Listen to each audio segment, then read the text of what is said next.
À l'extérieur, des milliers de plaques d'osier forment un immense panier. À l'intérieur, un voyage à travers l'histoire espagnole qui débute par une danse marquée par la passion. Pour l'exposition universelle de Shanghai, l'Espagne mise sur ses artistes et leur créativité afin de séduire les millions de visiteurs attendus, en grande majorité chinois. Le message que l'Espagne veut envoyer, c'est celui d'un grand pari sur la Chine. Nous voulons être amis avec elle et faire en sorte que les Chinois comprennent mieux les Espagnols et que nous ayons de meilleures relations avec eux. De l'Italie à la Corée du Nord, aucun pays ne manque à l'appel. Au total, 192 sont présents et chacun des pavillons est un monde en soi. Celui de la Grande-Bretagne a déjà recueilli les faveurs des visiteurs lors des journées test et a été l'un des plus photographiés avec ses tiges en acrylique qui contiennent à leur base des graines. L'objectif est d'étonner et de montrer les technologies de pointe, loin des clichés sur les chapeaux melons et Sherlock Holmes.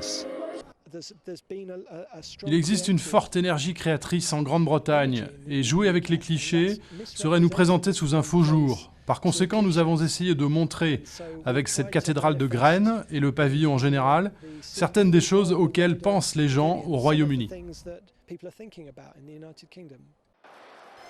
Avec son histoire remontant au 19e siècle et à la révolution industrielle, le concept d'exposition universelle semblait dépassé à l'heure d'Internet.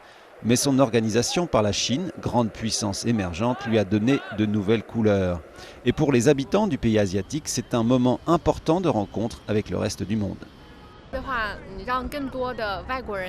C'est une bonne occasion pour les étrangers de mieux comprendre la Chine. Mais c'est aussi une manière pour les Chinois de voir les spécificités de chaque pays, en particulier leurs identités culturelles.